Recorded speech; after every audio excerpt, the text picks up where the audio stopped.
Добар ден, ново издание на емисијата Напладне. Се уште сме во една празнична атмосфера околу еден од најголемите христијански празници Великден. А кога е празник, се знае дека кај нас, барем на нашето поднебје, се јаде многу. Домаќинките ги подготвуваат трапезите со најразновидни специјалитети. Претходно имавме 6-неделен пост.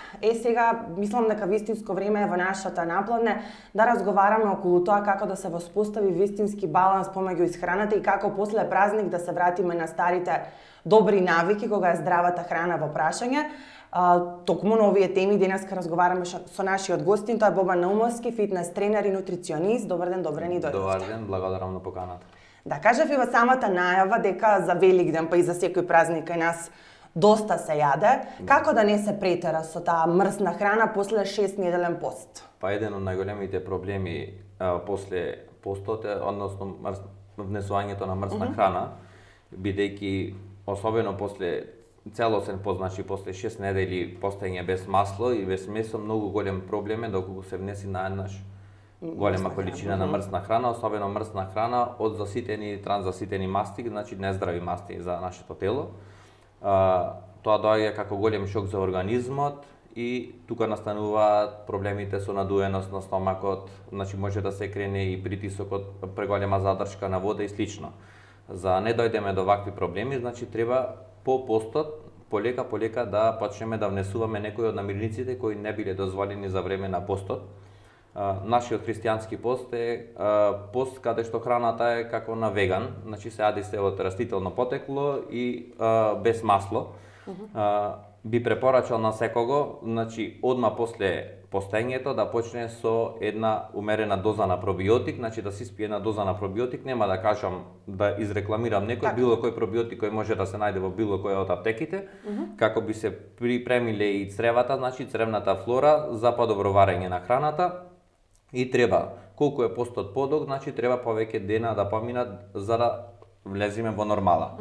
Доколку се пости само една недела, 2 до 3 дена по 2 оброци да се внесуваат што не биле дозволени и нормално умерено. Значи, сите нормално, кога нешто не ни е дозволено, сакаме се повеќе и повеќе да го правиме и доколку дојде до прејадување, нема бегање од последиците, од лошите последици, но доколку тоа го правиме полека и умерено, нема да има никаков проблем и вака како што го кажав. Да, значи да расчистиме. Да се проба може од се, но помалку. Помалку. И пополека. Да. Да се џвака убава храна. Значи утре има дени за утре, треба полека. Така. Еве, како после тоа да се вратиме на здравите навики? Да кажеме, сега се опуштаме околу Великден, ги користиме моментите на великденската трпеза, сега од утре како да продолжиме? Како? Детокс? Значи едноставно не, детокс. Имаме црн дроб кој супер си ја врши работата, така што за мене детокс е нешто што е сосема непотребно и измислено само за некој да прави плюс пари од сето тоа. Тоа е само едно име на нешто што нашиот црн дроб супер го прави.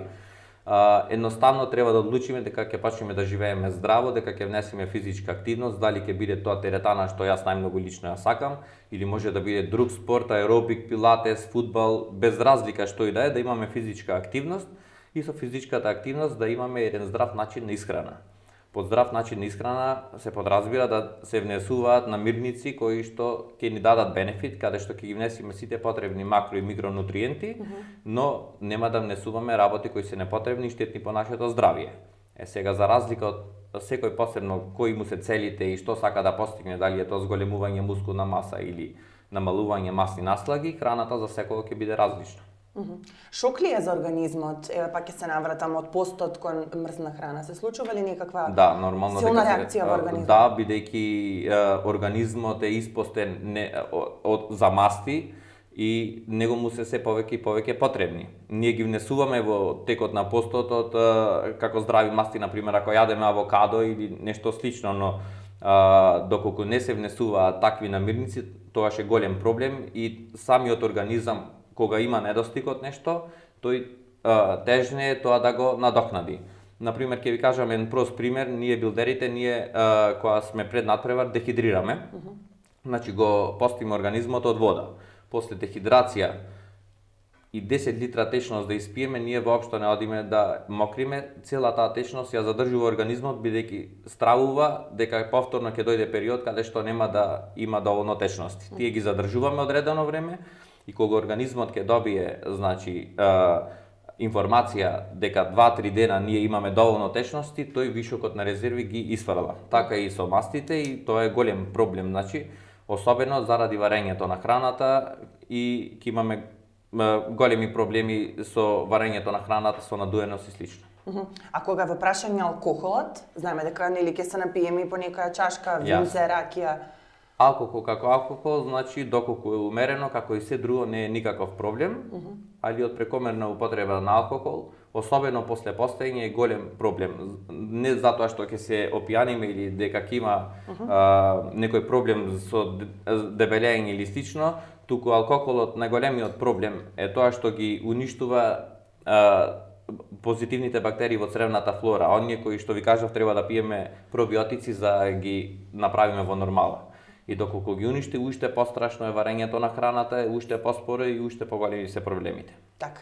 Каква храна препорачувате после празниците? После празниците најдобро е да се почне со течна храна, например супа како пред јадење, може да се внесе зеленчук и да почне полека да се внесуваат месните протеини, дали тоа ќе биде риба, дали ќе биде пилешко или нешто друго, но да биде што е можно почисто, односно да не е мрсно.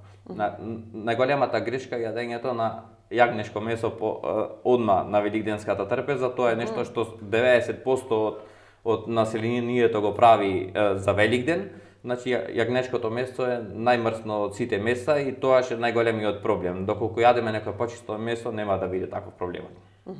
И со количината на јајца, нели? Да, нормално. Да, треба да се внимава. Значи јајца, белки не е проблем, жолчки 2 до 3 е сосема доволно. Сакам да продолжим и околу фитнесот. Популарен е доста посебно кај помладата популација, но она што пријатно изненадува е дека и повозрастни луѓе веќе почнуваат интензивно да вежбаат. Какви се вашите искуства? Мислам дека короната си го направи своето и стравот да се биде нездрав.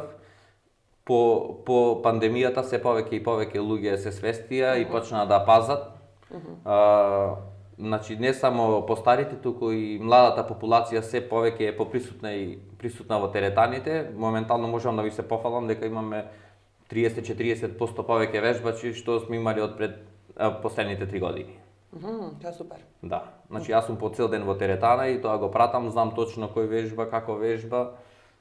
Моментално тоа е еден подем и мислам дека во иднина ќе биде се повеќе и повеќе замавот за фитнес и здрав начин исхрана.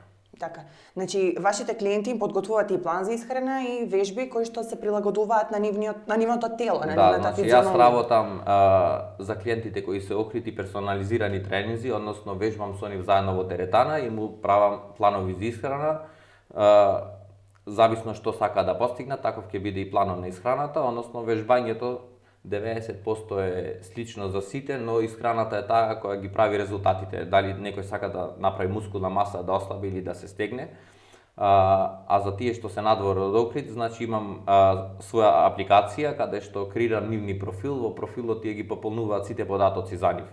Од пол, возраст, кога вежбаат, кога стануваат, кога работат, дали се на смени, алергии на храна и слично, значи сите информации што мене како нутриционист ми треба за да го изготвам нивниот план.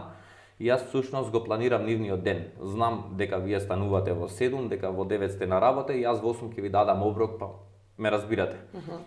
И тука сакам да ве прашам, многу актуелна и атрактивна е фастинг диетата. Или се јаде 8 часа, па после тоа се гладува 16. Што мислите вие за неа? Јас лично не сум за фастинг, сепак зависи што сакате да постигнете, доколку сакате да изгубите килограми и доколку се базирате на кето исхрана, односно исхрана богата со протеини, масти, без хидрати, може да биде корисна, но во најчести случаи, особено кај спортисти, сметам дека оптимално е да се внесуваат минимум 4 па до 6 оброци на ден, кои што немате можност да ги внесите во толку краток период. Важно ли е тоа во колку часот се јаде? До колку часот треба да се завршат оброците? Значи моите клиенти јадат. Знае ли организмот колку е часот? Знае во одредени случаи, например ако легнеме да спиеме околу 11 часот навечер или ако легнеме да спиеме во 5 часот сабајле е многу различно. Хормоните кои се лачат во спиење ќе се излачат супер во периодот кој што е наменет за спиење, односно од 10, 11, 12 доколку легнеме, доколку е многу касно навечер, односно сте раздени, кога сонцето ќе изгрее, многу е различно се. Значи, во тој случај знае, но кога внесуваме храна, воопшто не е битно, значи некој ако работи трета смена, не значи дека треба во 8 навечер да престане да јаде, тој може да јаде до 6 сабајле. Да му треба енергија. Нормално. Да, но сега да кажеме за Великден дека пред спиење да не се претерува, нели? Па да не се претерува, бидејќи после постот, значи Да, доаѓаат тешко. проблемите, тешкото и нема да можеме ни да заспиеме. Така. Али на човек кој е на режим на исхрана, специјален режим на исхрана, не е проблем и 1 час пред спиење, без разлика кога и да легнува да спие да јаде. Да, баш радува тој податок и факт дека се повеќе луѓе вежбат, но како е кај помладите деца? Има последно некои истражувања дека гојазноста, особено кај помалите деца, кои што многу поминуваат време пред компјутер, е многу застапена. Јасно, тоа е така, бидејќи имаме недостиг на физичка активност, ние порано игравме криенка, фудбал и бевме активни по 6 до 7 часа во денот како деца. Во денешно време децата, вклучувајќи и мојата ќерка, значи голем дел поминуваат пред YouTube, пред таблет, пред мобилен и слично, и тоа е голема штета, но родителите треба да се свесни дека тие се тие кои треба да ги поттикнат своите деца да имаат физичка активност и тоа се тие кои треба да ги научат како правилно да јадат. Значи, многу е лесно на дете да му дадете милка чоколадо и да јаде, а многу е поздраво да дадете некој здрав оброк, например сладок компир да го испасирате со месо и да го дадете како оброк. Ние како нација знаеме да се храниме здраво или сепак Не, ние на многу Балканот сакаме имаме фаст фуд? една од најлошите исхрани кои што некој човек може да ги има, значи вклучувајќи ние сме лебари. Јас така тоа го викам, значи ние не можеме да замислиме Без брашно. трпеза без половина леб. А тоа е сосема погрешно, значи најдобра исхрана би била медитеранската исхрана за еден човек. Значи зеленчуци, овошје, протеинска храна од животинско потекло, но чисто животинско потекло, значи без мрсно месо, здрави масти од авокадо, маслиново масло, маслинки и слично. Да, но да се користат и од нашето поднебје, да кажеме така. Па јасно, да. Имаме домати, пиперки. Да, ние имаме супер зеленчуки, Да. супер овошје кои самите го произведуваме и реално не е премногу вештачки. Сето тоа да биде придружено со спортување. Колку неделно е доволно изразено во минутажа вежбање? Сите различно кажуваат, ваши колеги различно кажуваат колку е потребно за здрав организам. Не зборуваме за здрав организам 3 до 4 пати неделно по 30 до 40 минути тренинг е сосема доволно за да бидеме здрави, но доколку сакаме да направиме промена во нашето тело, особено мускулна маса, тоа што може да биде и 6 до 7 пати неделно по час, час и половина. Што мислите за самото пешачење, брзо пешачење, дали е корисно? Тоа е тренд во денешно време. За тоа ви прашав. Па да, едно 10.000 чекори ги викаат кои треба да ги направиме во текот на денот е сосема доволно за нашето тело да добие движење и да биде здраво. Но сепак ќе кажам, доколку сакаме да, например, да изгубиме масни наслаги, многу е побитно да окренеме пулсот на одредена фреквенција и тој пулс да одржиме одредено време во таа фреквенција, значи да правиме кардиотренинг, покрај кардиотренингот, тежинскиот тренинг за тонирање и за зголемување на мускулната маса.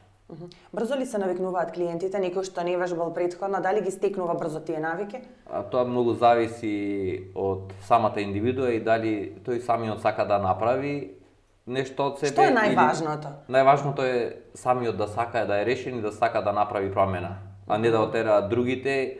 Значи јас имам клиенти кои ќе ми кажат ајде да пробаме еден месец. Кога ќе го слушам тој збор ајде да пробаме, јас 99% сум сигурен дека со клиентот немам никаков резултат. Бидејќи ајде да пробаме, тоа значи ајде да ми направиш исхрана, јас ќе ја држам исхраната 2-3 дена и после клиентот го нема. Се случувало тоа така? Па да, Се случува? секој клиент што ми рекол ајде да пробаме, завршил неславно. А кога клиент ќе дојде и ќе ми рече ајде решен сум да оставам, сакам да постигнам ова и ова, што треба да направам за да го постигнам ова и ова. Кога ќе добие план, значи имам трансформации, сега имам ќе спомнаме Димитар од Австрија. Ослабен е 105 кила, имаше 210. Да, сега е на 100, го чека и операција за отстранување на кожа и декември можам да кажам дека ќе видите трансформација која ја нема Браво. никој видео до сега. Значи да кажеме овде, баш ми е драго што го спомнав тоа, пошто многу се сега зачестени операциите на желудник, кои што ги прават за намалување на толкава тежина.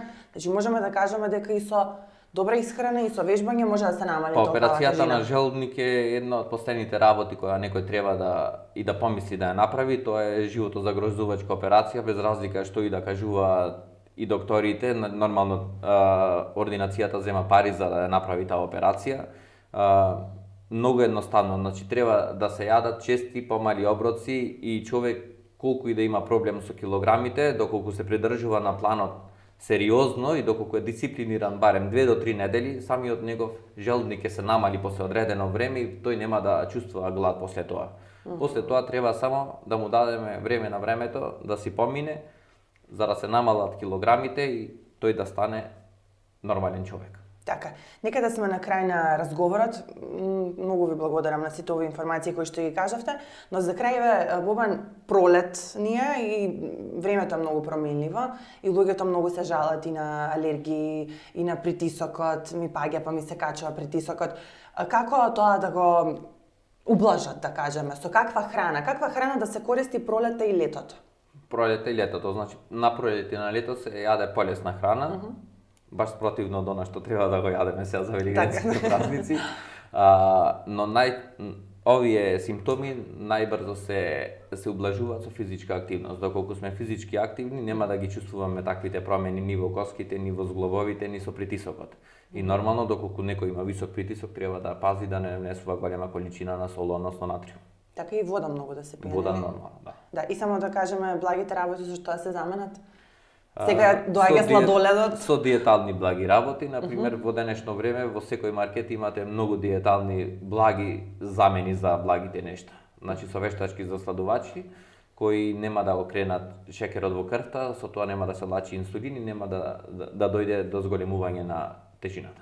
Така, ви благодарам многу уште еднаш на гостувањето. Ќе се видиме повторно во следна прилика. Се надевам дека ова беа добри информации за сите наши гледачи. Како да не претераат на велигденската трапеза. Да, ви благодарам на поканата. Така. Ви благодарам и вам, драги гледачи, што и денеска бевте со нашата напладна. Се дружиме следниот понеделник. Довидување.